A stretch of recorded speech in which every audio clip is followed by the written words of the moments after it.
विद्यार्थी मित्रांनो नमस्कार. मी डॉक्टर भारत यलगडाक, सहाय्यक प्राध्यापक department of geography, KRTR BH commerce M science, popularly known as a KTHM college. विद्यार्थी मित्रांनो, आपण GG 220 जॉग्रफी ऑफ महाराष्ट्र म्हणजेच महाराष्ट्राचा भूगोल हा जो स्पेशलचा पेपर आहे त्यातला चॅप्टर 1 ह्यामधील ॲडमिनिस्ट्रेटिव्ह सेटअप ऑफ महाराष्ट्र म्हणजेच महाराष्ट्राची प्रशासकीय व्यवस्था या चॅप्टरविषयी चर्चा करत आहोत. सर्वप्रथम तुमच्या आजच्या तासिकेमध्ये सर्वांचे स्वागत करतो. त्यानंतर आपण मागील तासिकेला कॅरेक्टरिस्टिक्स ऑफ महाराष्ट्र ह्याविषयी चर्चा करत आलो आहोत. मागील तासिकेमध्ये आपण प्राकृतिक रचना असेल, नदी प्रणाली असेल, हवामान असेल, मृदा असेल, वनस्पती, पशुधन, जलसिंचन ह्याविषयी चर्चा करत असताना आपल्याला की महाराष्ट्राची वैशिष्ट्ये की महाराष्ट्राच्या वैशिष्ट्याच्या बाबतीत विचार करताना महाराष्ट्राची प्राकृतिक रचना कशी होती, तर त्यानंतर महाराष्ट्राची नदी प्रणाली कशी होती, त्यानंतर महाराष्ट्राचे हवामान कसे, त्यानंतर महाराष्ट्राची मृदा कशी आहे, महाराष्ट्राचे वनस्पती जीवन कसं आहे, त्यानंतर पशुधन कसं आहे, जलसिंचन या गोष्टीचा आपण मागील विद्यार्थी मित्रांनो ह्या तासिकेला आपल्याला दुसऱ्या आणखीन काही महाराष्ट्राची वैशिष्ट्ये आपण बघितली. मागील तासिका राहिलेली वैशिष्ट्ये आपण ह्या तासिकेला बघणार आहोत. त्यामध्ये कृषी असेल, ऊर्जा साधने असेल, खनिज संपत्ती, उद्योगधंदे, लोकसंख्या, वाहतूक व पर्यटन यांचा आपण चर्चा करणार आहोत. आता कृषी असेल तर महाराष्ट्रातील कृषी ही वेगवेगळ्या म्हणजे पश्चिम महाराष्ट्रातील असणारी कृषी, विदर्भात असणारी कृषी, तसेच कोकणात असणारी कृषी ही वेगवेगळी आहे. याविषयी एक महाराष्ट्राच्या एक वेगळेपण वैशिष्ट्य बघायचं आहे. त्यानंतर ऊर्जा साधने असतील, महाराष्ट्रात असणारी ऊर्जा साधने कोणकोणत्या प्रकारची आहेत, कोणत्या ठिकाणी कोणत्या ऊर्जा साधने सापडतात, त्यानंतर कुठल्या ठिकाणी कोणकोणती ऊर्जा साधने वापरल्या जातात याचाही आपल्याला या ठिकाणी विचार करावा लागेल. खनिज संपत्ती असेल तर खनिज संपत्ती उदाहरणार्थ आपल्याकडे बघितलं गेलं तर चंद्रपूरला दगडी कोळसा सापडतो, तर जर मुंबईजवळ गेलं तर बॉम्बे आहे जे क्षेत्र त्या ठिकाणी आपल्याला खनिज सापडलं म्हणजे खनिज तेलाचे साठे आहेत. त्यानंतर उद्योगधंदे असतील, महाराष्ट्रात साखर उद्योगधंदे असेल पश्चिम महाराष्ट्रामध्ये, तसेच त्यानंतर असणारे वेगवेगळे उद्योगधंदे असतील, या उद्योगधंद्यांचा विचार आपल्याला या ठिकाणी करावा लागेल. त्यानंतर महाराष्ट्राची लोकसंख्येच्या बाबतीत असेल तर आपण विचार करत असतो की नागरी लोकसंख्येच्या बाबतीत जर विचार केला तर महाराष्ट्र हे अग्रेसर आहेत. त्यानंतर वाहतुकीच्या असेल, वाहतुकीचे जाळे महाराष्ट्रामध्ये कसे विकसित झाले आहेत, कोणत्या भागात कोणकोणत्या रस्त्यांचा विकास झाला आहे याचा आपल्याला अभ्यास करावा लागेल. आणि सर्वात महत्त्वाचं म्हणजे पर्यटन किंवा त्याला आपण म्हणतो टुरिझम, या पर्यटनाचा विकास कुठल्या भागामध्ये झाला आहे, कोणत्या भागात कमी झाला आहे आणि हे त्याचं काय वैशिष्ट्य आहे याचाही आपल्याला या ठिकाणी विचार करावा लागेल. या ठिकाणी अशा प्रकारे आज आपण आजच्या महाराष्ट्राची वैशिष्ट्ये याच्यामध्ये टॉपिकमध्ये चर्चा करणार. त्यातला पहिला कृषी, दुसरा ऊर्जा साधने, तिसरा खनिज संपत्ती, चौथा उद्योगधंदे, पाचवा लोकसंख्या, वाहतूक आणि पर्यटन यांचा आज आपल्याला विचार करावा असताना आपल्याला पहिला बघायचं आहे तो कृषी. महाराष्ट्रातील कृषी ही अत्यंत अजून कृषी हा महत्त्वाचा व्यवसाय मानला जातो. जवळजवळ सुमारे जर विचार केला तर 60 ते 65% लोक हे महाराष्ट्रामध्ये कृषी व्यवसायामध्ये गुंतले गेले आहेत. आणि याचाही आकडेवारीचा विचार करत असताना जवळजवळ खरीप हंगाम असेल किंवा रब्बी हंगाम असेल. नंतर खरीप हंगाम म्हणजे काय की पावसाळ्यामध्ये येणारे पिके याला आपण खरीप हंगाम म्हणतो. त्यानंतर रब्बी हंगाम म्हणजे काय, रब्बी हंगाम म्हणजे हिवाळ्यामध्ये असणारे पिके यांना म्हणतो. तर खरीप हंगामाचा जर विचार केला 2019-20 सालच्या आकडेवारीनुसार जर आपण केला तर 140 ते 145 लाख हेक्टर क्षेत्र जमीन लागवडीखाली आहे असे आपल्याला समजून येईल. त्यानंतर या खरीप पिकामध्ये ज्वारी असते, कापूस असतो, बाजरी असतो, कडधान्य असतो. या सर्वात महत्त्वाचं म्हणजे या पिकांचा वाटा व उत्पन्नामध्ये मोठ्या प्रमाणावर आपल्याला दिसून येईल. त्यानंतर पुढे गेल्यानंतर आपल्याला बघितलं गेलं तर रब्बी हंगाम. आता जसं बघितलं आपण की खरीप हंगामामध्ये ज्वारी, कापूस, बाजरी, कडधान्य यांचा वाटा मोठ्या प्रमाणात आहे. तसंच रब्बी हंगामामध्ये ज्वारी आणि गव्हाचे क्षेत्र मोठ्या प्रमाणावर असते. त्यानंतर एकूण ज्वारीचे हे सर्वात महत्त्वाचे ज्वारीचे हे पीक आहे. त्यानंतर महाराष्ट्रामध्ये तेलबिया फळांसाठीही मोठ्या प्रमाणावर क्षेत्र व्यापून टाकलेलं आहे. त्यानंतर कापूस असेल, ऊस असेल, तंबाखू असेल, हळद असेल, भाजीपाला ही नगदी पिकेही महाराष्ट्रामध्ये घेतली जातात. त्याचबरोबर महाराष्ट्रामध्ये फळांचे उत्पादने केले जाते. त्यामध्ये कोकणामध्ये गेलं तर आपल्याला आंबो असेल, त्यानंतर जळगावला गेलं तर केळी सापडते, त्यानंतर संत्री, द्राक्ष, नाशिकला आलं तर द्राक्ष, काजू यासारख्या फळाचे उत्पादन हे महाराष्ट्रामध्ये मोठ्या प्रमाणावर केलेले आपल्याला दिसून येत असते. अशा प्रकारे महाराष्ट्रामध्ये एकूण कृषी उत्पादनाचा किंवा समाधानकारक वाढ आपल्याला दिसून येईल. की महाराष्ट्रामध्ये असणारी ही कृषीची किंवा कृषीचा विकास हा संत गतीने होत चालला आहे. म्हणजे जसं संत गतीने होत असल्यामुळे मोठ्या प्रमाणात समाधानकारक वाढ आपल्याला म्हणता येईल. म्हणजे पूर्वीचे असणारे महाराष्ट्रात असणारे कृषी आणि आता म्हणजे नवनवीन तंत्रज्ञान किंवा नवनवीन 1962 साली डॉक्टर स्वामीनाथन यांनी हरित क्रांती आणली. या हरित क्रांतीपासून जसं भारताची कृषीची व्यवस्था सुधारावं लागली, तशाप्रमाणे महाराष्ट्रातील कृषी व्यवस्था ही सुधारण्यात आली. याचं एकमेव कारण असेल जलसिंचन असेल, नवनवीन असणारे बियाणे असतील, रासायनिक खतांचा वापर असेल, वेगवेगळ्या औषधांचा वापर असेल. यामुळे मोठ्या प्रमाणावर शेतीतून मिळणाऱ्या उत्पन्नात मोठ्या प्रमाणात वाढ झाली. म्हणजेच हरित क्रांतीमध्ये खरोखर अचानक बदल झाला, याचंही आपल्याला एक या ठिकाणी म्हणता येईल. वैशिष्ट्य आपल्याला बघायचं आहे. पुढचं वैशिष्ट्य आपलं बघत आहे तर ऊर्जा साधने. ऊर्जा साधनांचा विचार करत असताना आपल्याला की कोणकोणती ऊर्जा साधने ही महाराष्ट्रामध्ये अवेलेबल आहे, तर महाराष्ट्रामध्ये जलविद्युत असेल, औष्णिक विद्युत असेल, अणुशक्ती असेल, या अणुशक्ती विद्युत असेल, नी विद्युत तयार करून औद्योगिक तसेच घरगुती वापरासाठी या प्रामुख्याने यांचा वापर केला जातो. यामध्ये कोणत्या ठिकाणी सर्वात महत्त्वाची जलविद्युत केंद्रे, तर महाराष्ट्रामध्ये भिवपुरी असेल, खोपोली असेल, भिरा असेल किंवा राधानगरी असेल, त्यानंतर येळदरी असेल, या ठिकाणी जलविद्युत केंद्र आपल्याला निर्माण केले आहेत. तसेच बल्लारपूर असेल, दुर्गापूर असेल, खापरखेडा, कोराडी, पारस, पेकरी, एकलरे, तुर्बे, चोला व परळी या ठिकाणी औष्णिक विद्युत केंद्र ही आहेत. त्यानंतर ठाणे जिल्ह्यामध्ये जर आपण गेलो तर ठाणे जिल्ह्यामध्ये तारापूर येथे अणुविद्युत केंद्र उभारलेले आहेत. म्हणजेच थोडक्यात याचा विचार करत असताना की उद्योगधंद्याच्या विकासासाठी कोयना वीज प्रकल्पामुळेही थोडाफार मोठ्या प्रमाणावर हातभार आपल्याला लागलेला दिसून येईल. म्हणजेच याचा विचार करत असताना किती मोठ्या प्रमाणावर उत्पादन ह्या ठिकाणी मोठ्या प्रमाणावर वीज उत्पादन ह्या महाराष्ट्रामध्ये केलं जातं. म्हणजे असणारे औष्णिक विद्युत असेल, अणुविद्युत असेल किंवा जलविद्युत असेल, म्हणजे अशा 3 प्रकारच्या विद्युत निर्माण करण्याच्या महाराष्ट्रामध्ये विकास झालेला आहे. म्हणजे तसे तुम्हाला सांगितलं की जलविद्युत कोणत्या कोणत्या ठिकाणी आहे, त्यानंतर औष्णिक विद्युत केंद्र कोणत्या ठिकाणी आहे आणि त्यानंतर अणुविद्युत केंद्र कोणत्या ठिकाणी आहे. म्हणजे ह्या असणाऱ्या ऊर्जा साधनांच्या साहाय्याने महाराष्ट्राच्या उद्योगधंदे विकासाला तसेच ज्या ठिकाणी विजेची आवश्यकता आहे त्या विजेची आवश्यकता आहे, म्हणजे घरगुती वापरासाठी असेल, औद्योगिक वापरासाठी असेल किंवा शेतीच्या असेल, त्या ठिकाणी यांचा पुरवठा केला जातो. ते आपल्याला बघायचं आहे की खनिज संपत्ती. आता खनिज संपत्तीचा विचार करत असताना आपल्याला की महाराष्ट्रामध्ये कोणकोणत्या प्रकारची खनिज संपत्ती सापडते. महाराष्ट्रामध्ये सर्वात विचार केला असता तर महाराष्ट्रामध्ये लोह खनिज, दगडी कोळसा, बॉक्साईट, चुनखडी हे महत्त्वाचे खनिजे सापडतात.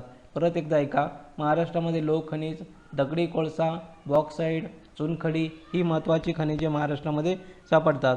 आता लोह खनिजाच्या खाणी जर बघितल्या आपण किंवा लोखंडाच्या खाणी जर बघितल्या तर महाराष्ट्रामधील गडचिरोली आणि सिंधुदुर्ग, तर मॅंगनीजच्या खाणी जर बघितल्या आपण तर आपल्याला नागपूर आणि भंडारा जिल्ह्यामध्येही आपल्याला दिसून येतात. त्या पुढे जर गेलं तर दगडी कोळसा जर बघितला तर दगडी कोळसा विदर्भात गेल्यानंतर नागपूर आणि यवतमाळ जिल्ह्यामध्येही आढळतो. त्यानंतर पुढे गेल्यानंतर बॉक्साईटचा विचार करू आपण. बॉक्साईट कोल्हापूर, रत्नागिरी व रायगड जिल्ह्यामध्ये बॉक्साईटचे साठे आहेत. याशिवाय महाराष्ट्रामध्ये डोलोमाईट असेल, क्रोमाईट असेल, तांबे असेल, अभ्रकाचे साठेही अल्प प्रमाणामध्ये महाराष्ट्रामध्ये असतात. त्या सर्वात महत्त्वाचं लोकेशन किंवा ठिकाण म्हणजे बॉम्बे आहे, जे मुंबईजवळ सागरामध्ये खनिज तेलाचे साठेही आहेत.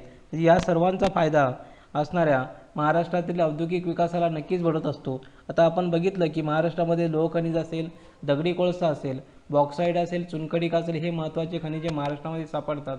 आता महाराष्ट्रातील वेगवेगळ्या जिल्ह्यांमध्ये उदाहरणार्थ गडचिरोली आणि सिंधुदुर्ग जिल्ह्यात गेलो तर आपण त्या ठिकाणी लोह खनिजाच्या खाणी आहेत. त्यानंतर दगडी कोळशाच्या खाणी बघितलं तर नागपूर आणि यवतमाळ जिल्ह्यामध्ये. त्यानंतर बॉक्साईटच्या खाणी जर बघितल्यापासून कोल्हापूर, रत्नागिरी, रायगड जिल्ह्यामध्ये सापडतात. त्यानंतर काही प्रमाणामध्ये डोलोमाईट, क्रोमाईट आणि तांबे यांच्याही साठी आपल्याला त्या ठिकाणी येईल आणि खनिज तेलाचे साठी बॉम्बे आहे या क्षेत्रामध्ये आहेत. म्हणजे ह्या सर्वांचा फायदा महाराष्ट्रातील औद्योगिक विकासाला मोठ्या प्रमाणावर होतो. त्यामुळे महाराष्ट्राचा औद्योगिक विकास अतिशय वेगाने होण्यामध्ये ह्या खनिज संपत्तीचा मोठ्या प्रमाणावर वाटा आहे असे आपल्याला म्हणता येईल. त्यानंतर पुढे घ्यायचं आहे उद्योगधंदे किंवा पुढचं वैशिष्ट्य अभ्यासायचं आहे, त्याला म्हणायचं उद्योगधंदे किंवा इंडस्ट्री. आपण बघत असतो की भारतामध्ये जर औद्योगिकदृष्ट्या जर विचार केला तर महाराष्ट्र पुढारलेले राज्य म्हणून महाराष्ट्राची ख्याती आहे. तर आता सर्वात महत्त्वाचं म्हटलं जातं तर मुंबई ही भारताची औद्योगिक राजधानी किंवा आर्थिक राजधानी असंही म्हणून ओळखले गेले आहेत. म्हणजे राज्यातील वेगवेगळ्या उत्पादनामध्ये असेल किंवा औद्योगिक उत्पादने असतील तर ती कोणकोणती उत्पादने त्यातला विचार करा. सुती कापड असेल किंवा तयार कापड असेल, खाद्यवस्तू असेल, रबर व प्लास्टिक असेल, कागद पेपर बोर्ड असेल, पेट्रोलियम व कोळसा असेल, औद्योगिक रासायनिक किंवा रासायनिक पदार्थ असतील, धातूच्या वस्तू व त्याचे सुट्टे भाग असतील, यंत्रसामुग्री, विद्युत सामुग्री, परिवहन सामुग्री व त्याचे सुट्टे भाग व तंबाखू पदार्थ अशा वेगवेगळ्या 11 उद्योग समूहांचा समावेश या औद्योगिक उत्पादनामध्ये होतो. म्हणजेच ह्या उद्योगधंद्यामध्ये या किंवा असणाऱ्या आर्थिक किंवा औद्योगिकदृष्ट्या या राज्यांमध्ये या उत्पादनामध्ये या राज्यातील औद्योगिक उत्पादनामध्ये या खालील सुती कापडपासून तर आपण बघितलं की तंबाखू उत्पादने यांचा मोठ्या प्रमाणावर वाटा आपल्याला दिसायला मिळेल. अशा प्रकारे उद्योगधंद्यांचा किंवा उद्योगधंद्याचं बघत असताना यापैकी सुती कापड उद्योग असेल किंवा साखर उद्योग असेल किंवा वस्तू उद्योग असेल किंवा अभियांत्रिकी उद्योग किंवा रासायनिक उद्योग यांचा ह्या उद्योगधंद्यांचा वाटा मोठ्या प्रमाणावर औद्योगिक विकासाला चालना देणारा आहे असंही आपल्याला म्हणता येईल. महाराष्ट्रामध्ये जर आपण बघितलं की पश्चिम महाराष्ट्रात गेलो किंवा साखर उद्योगधंद्यानं मुख्यत्वे करून पश्चिम महाराष्ट्राचा चेहरा मोहरा बदलून टाकला आहे हे आपल्याला माहिती आहे. की कुठल्याही ग्रामीण भागामध्ये जरी आपण गेलो किंवा ग्रामीण भागाचा जर विचार केला तर ऊसाच्या क्षेत्रामध्ये परिसरात साखर कारखाने असतात. त्याच्या अनुषंगाने असणारी उद्योगाची भरभराट असते. याची एक नवी दिशा प्राप्त करून दिली असते. म्हणजे महाराष्ट्राने सहकारी तत्वावर किंवा सहकारी तत्वावर साखर कारखान्याची उभारणी करून भारतात सहकाराचे बीज पेरले गेले आहे. म्हणजेच तर याचाही एक विचार करणे गरजेचे आहे. म्हणजे आता की मोठ्या प्रमाणावर पश्चिम महाराष्ट्रामध्ये साखर कारखाने असल्यामुळे त्या साखर कारखान्यांमुळे त्या भागातील असणारी ही परिस्थिती व चेहरा मोहरा बदलून गेला हे आपण पाहिलेले आहे की सर्वांनी अनुभवलेलं आहे. आता कापड उद्योगधंदा इथे महाराष्ट्र अग्रेसर होतात. आता कापड उद्योगधंदे महाराष्ट्राची प्रगती लक्षणीय आहेत. मुंबईत कापड गिरण्या मोठ्या प्रमाणात वैशिष्ट्यपूर्ण आहेत किंवा होत्या. दक्षिण महाराष्ट्राला किंवा दक्षिण महाराष्ट्राचे बॅचेस्टर किंवा इचलकरंजीला असंही म्हटलं जातं किंवा इचलकरंजी येथे प्रसिद्ध आहेत. पश्चिम महाराष्ट्र असेल, विदर्भ असेल, खानदेश असेल किंवा मराठवाड्यातील काही कापड गिरण्या असून नागपूर असेल, त्यानंतर सोलापूर असेल, चाळीसगाव असेल, औरंगाबाद असेल या ठिकाणीही कापड गिरण्या आपल्याला बघावयास मिळतात. म्हणजेच महाराष्ट्राच्या एकूण विकासामध्ये जर विचार केला महाराष्ट्राच्या औद्योगिक विकास महामंडळ, महाराष्ट्र राज्य वित्तीय महामंडळ, महाराष्ट्र लघु विकास महामंडळ, महाराष्ट्र औद्योगिक गुंतवणूक महामंडळ यांचा महत्त्वाचा वाटा आहे. म्हणजे ह्या औद्योगिक धंद्यांमध्ये बघा हे वेगवेगळे महामंडळ आहेत. म्हणजे महाराष्ट्राच्या औद्योगिक विकास महामंडळ, औद्योगिक वित्तीय महामंडळ, लघु विकास महामंडळ, औद्योगिक गुंतवणूक महामंडळ ह्या सर्वांचा वाटा मिळून किंवा थोडासा वाटा ह्या औद्योगिक विकास वाढण्यामध्ये महत्त्वाचा ठरला आहे.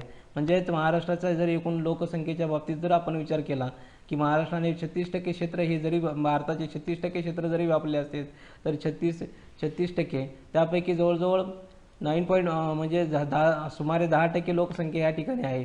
आणि जर औद्योगिकदृष्टीचा विचार केला साधारणतः सुमारे 20 ते 25% दरम्यान औद्योगिकचा वाटा महाराष्ट्राचा आहे असं आपल्याला म्हणता येईल. म्हणजे महाराष्ट्रात सुमारे 25,000 कारखाने असून 30,000 कोटी रुपयांचे उत्पादन ह्या ठिकाणी होत असते. उद्योगधंद्यामध्ये मोठ्या प्रमाणावर भांडवल गुंतवले असून सुमारे मोठ्या प्रमाणावर 12 ते 15 लाखाच्या दरम्यान कामगार त्या ठिकाणी काम करत असतात. आणि महाराष्ट्रामध्ये प्रादेशिक असमतोल कमी व्हावा या दृष्टिकोनातून महाराष्ट्र सरकारने किंवा नागपूर, औरंगाबाद, नाशिक, भंडारा, रायगड व सोलापूर यांच्या औद्योगिकदृष्ट्या विकसित जिल्ह्यांमध्ये 75 औद्योगिक केंद्रे उभारली गेली आहेत. त्यांना आपण MIDC असंही म्हणतो. म्हणजे या ठिकाणी मोठ्या प्रमाणावर उद्योगधंदे विकसित व्हावा असाही महाराष्ट्र राज्याचा उद्देश असू शकतो. म्हणजे ह्याही गोष्टी आपल्याला बघावे लागेल की हे त्याचं एक वेगळेपण वैशिष्ट्य आहे. म्हणजे भारताच्या औद्योगिक विकासामध्ये महाराष्ट्राचा वाटा किती मोठ्या प्रमाणावर आहे हे आपल्याला या ठिकाणी दिसून येईल. अशा प्रकारे हे एक वेगळेपण उद्योगधंद्यामधलं वेगळेपण आपल्याला या ठिकाणी बघावयास मिळते. त्यानंतर पुढे जाणार आहोत. आपलं पुढचं वैशिष्ट्यच आपल्या बघण्याचं लोकसंख्या किंवा पॉप्युलेशन आपण ज्याला म्हणतो त्या पॉप्युलेशनचा विचार करत असताना आपल्याला 2011च्या जनगणनेनुसार भारताची लोकसंख्या किती होती हे आपल्याला माहिती आहे की आता लोकसंख्या किती आहे हे आपल्याला सर्व माहिती आहे की 101 कोटी होती, पण त्यात जर विचार केला तर 2001 ते 2011च्या या दशकामध्ये महाराष्ट्राची लोकसंख्या सुमारे 30% वाढली आहे. म्हणजे एवढी मोठ्या मोठ्या प्रमाणावर लोकसंख्या महाराष्ट्राची वाढून झाली. आता महाराष्ट्राचे क्षेत्रफळ आणि लोकसंख्येच्या बाबतीमध्ये जर विचार केला तर भारताच्या दृष्टीने कोणातून तर तिसरा क्रमांक लागतो, म्हणजे क्षेत्रफळातही तिसरा क्रमांक लागतो आणि लोकसंख्येच्या बाबतीतही तिसरा क्रमांक लागतो. आता किती मोठ्या प्रमाणावर 2011मध्ये केलं तर 65% लोक साक्षर होते असंही आपल्याला म्हणता येईल. ग्रामीण भागात मोठ्या प्रमाणावर होते, नागरी भागांमध्येही मोठ्या प्रमाणात सुमारे 80% किंवा 80पेक्षा जास्त टक्के लोक साक्षर होऊ लागले आहेत.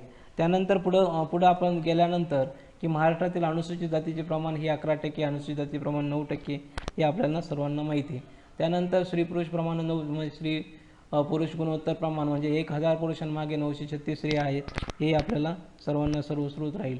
त्यानंतर महाराष्ट्राची घनता आहे ही 257 होती, हे आपल्याला 2011च्या जनगणनेनुसार समजू शकते. आता मुंबई शहर असेल की त्या ठिकाणी असणारी त्याची वेगवेगळ्या लोकसंख्येची घनता असेल 45,797, तर मुंबई उपनगरामध्ये जर गेलो आपण तर 12,640, तर ठाणे किंवा कोल्हापूरमध्ये गेलो तर 380. म्हणजे जिल्ह्यामध्ये लोकसंख्या म्हणजे 1 चौरस किलोमीटर क्षेत्रामध्ये किती लोक राहतात याचा आपल्याला अंदाज येऊ शकतो. म्हणजे आता मुंबईला गेलो तर मुंबईला या ठिकाणी एवढे सापडतील. त्यानंतर आपण जर कोल्हापूरला गेलो तर कोल्हापूरला 380 सापडतात. म्हणजे एवढा 1 चौरस क्षेत्रफळामध्ये किती लोक राहतात यावरून आपल्याला त्याची लोकसंख्येची घनता काढता येते. आता जर पूर्ण महाराष्ट्राचा विचार केला तर महाराष्ट्राची लोकसंख्येची घनता ही 257 येते.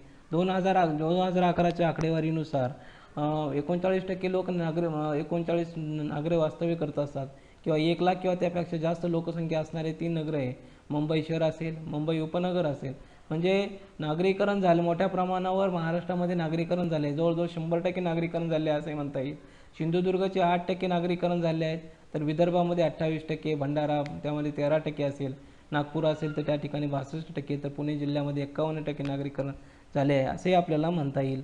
म्हणजेच अशा मोठ्या प्रमाणावर या ठिकाणी झालेला बदल किंवा लोकसंख्येच्या बाबतीमध्ये असणारी साक्षरता असेल, किंवा या ठिकाणी असणारा जो स्त्री पुरुष प्रमाण असेल, किंवा ठिकाणी असणाऱ्या शहरी भागात असेल, म्हणजेच हे त्याचं एक वेगळेपण या ठिकाणी आपल्याला दिसून येईल. लोकसंख्या हे त्याचं एक वैशिष्ट्य आपल्याला म्हणावे लागेल. त्यानंतर पुढचं वैशिष्ट्य आपल्याला बघायचं आहे. पुढचं वैशिष्ट्य बघत असताना आपल्याला की महाराष्ट्रामधील लोकसंख्या जरी बघितली आपण की बघितल्यानंतर आता पुढं की वाहतूक व्यवस्था कशी आहे महाराष्ट्रामध्ये. आता वाहतूक व्यवस्थेचा विचार करत असताना आपल्याला रस्ते वाहतूक ही सर्वात महत्त्वाची गोष्ट आहे. रस्ते वाहतूक महाराष्ट्रामध्ये 2011च्या जनगणनेनुसार बघितले आपण तर आकडेवारीनुसार रस्त्यांची लांबी होती 18 लाख ते 1,84,611 किलोमीटर, आणि त्यानंतर 29.53 किलोमीटर लांबीचे राष्ट्रीय महामार्ग होते. त्यानंतर राज्य महामार्ग होते 3,32,947 किलोमीटर. त्यानंतर प्रमुख जिल्हा मार्ग हे 41,642 चौरस किलोमीटर, इतर जिल्हा मार्ग हे 41,242 किलोमीटर. त्यानंतर ग्रामीण रस्ते हे 66,079 किलोमीटर आणि अवर्गीकृत रस्ते म्हणजे 40,200 किलोमीटर या ठिकाणी महाराष्ट्रामध्ये दिसून येईल. महाराष्ट्रातील काही महामार्ग आहेत. मुंबई अहमदाबाद असेल, मुंबई आग्रा असेल, मुंबई धुळे कोलकाता असेल, मुंबई हैदराबाद असेल, पनवेल गोवा असेल, किंवा पुणे बेंगलोर असेल, किंवा जबलपूर नागपूर हैदराबाद महामार्ग असेल. या मोठ्या प्रमाणात या ठिकाणी विकसित झालेले आहे असे आपल्याला म्हणता येईल. हे तर झालं वाहतुकीच्या बाबतीत. म्हणजे वाहतुकीच्या प्रकारामध्ये आपल्याला बघताना पहिल्यांदा आपण रस्ते वाहतुकीचं बघू. या रस्ते वाहतुकीचं या ठिकाणी दिलेला हा लेखाजोखा महाराष्ट्रातील. आता त्यानंतर पुढे जाणार आहोत वाहतुकीतला दुसरा प्रकार जो येतो तो म्हणजे रेल्वे वाहतूक. आता रेल्वेचं भारतामध्ये असणारं रेल्वेचं जाळं हे विकसित झालेलं आहेत हे आपल्याला माहिती आहे की 2000 रेल्वेमध्ये चा विचार करत असताना 2011च्या आकडेवारीनुसार 5,461 किलोमीटर लांबीचे रेल्वे मार्ग आहेत. त्यानंतर त्याच्यामध्ये असणारे मीटर गेज असेल किती आहे, त्यानंतर ब्रॉड गेज असेल किती आहे, याचेही जाळे या ठिकाणी महाराष्ट्रामध्ये विकसित झाले आहेत आपल्याला असं म्हणता येईल. मुंबई असेल, नागपूर असेल, मनमाड असेल, अकोला असेल, पुणे, सोलापूर या ठिकाणी मोठ्या प्रमाणात मोठे जंक्शन आहेत असेही आपल्याला दिसून येते किंवा आहेत. त्यानंतर भारताच्या पश्चिम किनारपट्टीला समांतर रेल्वे असावी एक प्रकार एक दिवसाची स्वप्ने होती, म्हणून कोकण रेल्वे साकार झाला आहे हे आपल्याला माहिती आहे. आणि त्याला कोकण रेल्वे सुरू झालं. महाराष्ट्रातील कोकण रेल्वेमुळे महाराष्ट्र, गोवा, कर्नाटक, केरळ ही राज्ये जोडली गेली आहेत. म्हणजेच महाराष्ट्रातील विशेषतः मुंबईमधील लोकांच्या चाकरमान्याची इच्छा त्या ठिकाणी फलद्रूप झाली आहे. कोकणामुळे मुंबई, गोवा, कर्नाटक, केरळ ही राज्ये जोडली गेली आहेत हे आपल्याला म्हणावे लागेल. त्यानंतर याशिवाय उत्तर आणि दक्षिण महाराष्ट्रातून मुंबई, दिल्ली, मुंबई कोलकाता, मुंबई सिकंदराबाद, मुंबई कोल्हापूर, दिल्ली चेन्नई, भुसावळ, सुरत, मनमाड, सिकंदराबाद ही प्रमुख रेल्वे मार्ग या ठिकाणी महाराष्ट्रामध्ये आहेत. त्याचबरोबर कोल्हापूर, दिल्ली, चेन्नई, भुसावळ, सुरत, मुंबई, सिकंदराबाद ही प्रमुख रेल्वे मार्ग ही महाराष्ट्रामध्ये आहेत. म्हणजे अशाप्रमाणे रेल्वे मार्गाचाही मोठ्या प्रमाणावर महाराष्ट्रामध्ये विकास झालेला आहे. याच्यावरून आपल्याला आता यानंतर आपल्याला पुढे जायचं आहे. वाहतुकीचा पुढचा प्रकार तो विमानसेवा. महाराष्ट्रात मुंबई किंवा आंतरराष्ट्रीय 6 हे विमानतळ आहेत. महाराष्ट्रातील एकूण 5 विमानपट्ट्या असून मुंबई, पुणे, औरंगाबाद, नाशिक आणि नागपूर या ठिकाणी ही विमानतळ किंवा विमानपट्ट्या आहेत. त्याचबरोबर रत्नागिरी असेल, कराड असेल, फलटण असेल, वाडा भोकर असेल किंवा मोरवा, चंद्रपूर असेल, नांदेड, जळगाव, भंडारा, कोल्हापूर, सोलापूर, उस्मानाबाद, नांदेड या ठिकाणी आपल्याला दिसून येईल. त्यानंतर पुढे जाऊया आपण सागरी वाहतूक. म्हणजे विमान वाहतुकीचा विचार केला तर या ठिकाणी मोठ्या प्रमाणावर महाराष्ट्रामध्ये विकास झालेला आहे असे आपल्याला बघावयास मिळेल. त्यानंतर पुढे जाऊया आपण सागरी वाहतूक. महाराष्ट्रामध्ये मुंबई हे आंतरराष्ट्रीय बंदर आहेत की आणि थोडक्यात म्हणजे भारताचे प्रवेशद्वार म्हणूनही त्याची प्रसिद्धी आहे. आणि त्यानंतर पुढे एक काय झालं की 1989 पर्यंत म्हणजे मुंबई हे महत्त्वाचे बंदर होते. पण मुंबईवर असणारा आंतरराष्ट्रीय बंदर आणि इतर मोठा ताण कमी करण्यासाठी नावाशेवा मुंबईजवळच असणारे नावाशेवा या ठिकाणी नवीन बंदराची उभारणी 1989 मध्ये करण्यात आली. महाराष्ट्रामध्ये एकूण जर विचार केला तर एकूण लहान छोटी मोठी जर विचार केला तर साधारणतः सुमारे 49 बंदरे महाराष्ट्रामध्ये आहेत. यामध्ये श्रीवर्धन असेल, रत्नागिरी असेल, रायगड असेल, विजयदुर्ग असेल, देवगड असेल, मालवण असेल, हरणे असेल, जयगड असेल, दाभोळ असेल, वेंगुर्ले असेल ही ह्या ठिकाणी महत्त्वाची बंदरे ही सागरी वाहतुकीसाठी अतिशय महत्त्वाची आहेत. म्हणजे एक वेगळेपण आहे. मोठ्या प्रमाणात सागरी वाहतूक या ठिकाणी महाराष्ट्राच्या मुंबई आणि कोकणच्या भागातून किंवा कोकण किनारपट्टीतून होत असते आणि म्हणजेच हे एक वेगळेपण महाराष्ट्रातून आपल्याला म्हणता येईल. त्यानंतर पुढचं आपल्याला मित्रांनो पुढचं वैशिष्ट्य बघायचं आपल्याला की पर्यटन. आता महाराष्ट्राचा पर्यटनाचा हे एक वेगळेपण वैशिष्ट्य का म्हणायचं आपल्याला की महाराष्ट्रामध्ये पर्यटनाचा विकास करण्यासाठी महाराष्ट्र सरकारने पर्यटन विकास महामंडळाची स्थापना केली. आता पर्यटन विकास महामंडळाची स्थापना का केली तर महाराष्ट्रामध्ये असणारे वेगवेगळे पर्यटन स्थळे आहेत. म्हणजे धार्मिक स्थळे असतील किंवा ऐतिहासिक स्थळे असतील किंवा थंड हवेचे ठिकाणे असतील, या ठिकाणी असणाऱ्या अत्यावश्यक सुविधा असतील, करमणुकीचे साधनं असतील यांचा विकास करण्यासाठी किंवा त्या ठिकाणी येण्या जाण्यासाठी असणाऱ्या पर्यटकांना येण्यासाठी सुविधा असतील ह्या निर्माण करण्यासाठी महाराष्ट्र सरकारने पर्यटन विकास महामंडळाची स्थापना केली. आता महाराष्ट्राचा जर पर्यटनाच्या बाबतीत जर विचार केला झाला अजिंठा असेल, वेरूळ असेल किंवा प्रसिद्ध लेणी असेल, शिल्प असतील यांचाही आपल्याला या ठिकाणी विचार करणं गरजेचं आहे. त्यानंतर किल्ले, महाराष्ट्रातील वेगवेगळे किल्ले असेल, रायगड उदाहरणार्थ रायगड असेल, त्यानंतर ऐतिहासिक स्थळे असतील, धार्मिक स्थळे असतील, थंड हवेचे ठिकाणे असतील याचाही आपल्याला या ठिकाणी विचार करावा लागेल. अभयारण्य, राष्ट्रीय उद्याने पर्यटकाच्या दृष्टीने आकर्षण स्थळं आहेत. आणि सर्वात महत्त्वाचं म्हणजे महाराष्ट्राला भरभरून दिलेलं असं निसर्गानं म्हणजे कोकण किनारपट्टी, त्यात तुर्भेच्या अणुशक्तीसमोर केंद्रासमोर असलेल्या घारापुरीची लेणी ही महाराष्ट्रातील पर्यटकांच्या दृष्टीने सर्वात महत्त्वाची आकर्षण स्थळे आहेत. त्यानंतर महाराष्ट्रामध्ये वेगवेगळे उत्सव किंवा जत्रा भरतात. याच्यात मोठ्या प्रमाणावर भाविक किंवा मोठ्या प्रमाणावर लोक सहभागी होत असतात. त्यानंतर महाराष्ट्रात नांदेड जिल्ह्यामध्ये असेल जर असं बघितलं की म्हणजे धार्मिक बाबतीत जर बघितलं तर शिखांचे गुरुद्वार असेल, कल्याणजवळील हाजी मलंग दर्गा असेल, ते मुंबईजवळ सेंट मरीज असेल, कोल्हापूरला जैन बाहुबली मंदिर आहे, त्यानंतर कोल्हापूरची असणारी महालक्ष्मी मंदिर असेल, त्या ठिकाणी नाशिकमध्ये सप्तशृंगी मंदिर असेल, अशा वेगवेगळ्या हिंदू भाविकांचा समावेश या ठिकाणी होतो. त्याचबरोबर महाराष्ट्र म्हणजे ह्या पर्यटनाच्या दृष्टीने जर विचार करतो आपण हिंदू देवळांना किंवा जेवढं महत्त्व आहे तेवढं अन्य धर्मीय लोकांची सुद्धा गर्दी त्या ठिकाणी आपल्याला बघावयास मिळते. म्हणजे थोडक्यात ह्या पर्यटनाच्या दृष्टीतून बघितलं गेलं तर महाराष्ट्र हे निधर्मी वृत्तीचं द्योतक आहे असं आपल्याला म्हणावयास काही हरकत पडणार नाही. अशा प्रकारे महाराष्ट्र हा पर्यटनाच्या दृष्टीने की त्याचं वेगळेपण थोडक्यात त्या ठिकाणी जपत आला आहे. म्हणजेच त्याचं वेगळेपण वेगळे वैशिष्ट्य आपल्याला या ठिकाणी म्हणतात. अशा प्रकारे विद्यार्थी मित्रांनो आज आपण वेगवेगळ्या महाराष्ट्राची वेगवेगळी वैशिष्ट्य बघितली, त्यामध्ये कृषी असेल, ऊर्जा साधने असेल, खनिज संपत्ती असेल, उद्योगधंदे असेल किंवा लोकसंख्या असेल किंवा त्यानंतर वाहतूक असेल, वाहतुकीचे वेगवेगळे प्रकार, रस्ते, जलमार्ग किंवा विमानसेवा, सागरी वाहतूक, पर्यटन याच्या ह्या वैशिष्ट्यांचा आज आपण ह्या तासिकेमध्ये विचार केला आहे. विद्यार्थी मित्रांनो, ह्या टॉपिकविषयी कुणाच्या काही मनामध्ये शंका असेल तर निसंकोचपणे किंवा कुठल्याही प्रकारची हे ठेवता bharatgadak@kthmcollege.ac.in यावरती आपण मेल करू शकता. तुमचे उत्तर नक्कीच मिळेल. धन्यवाद.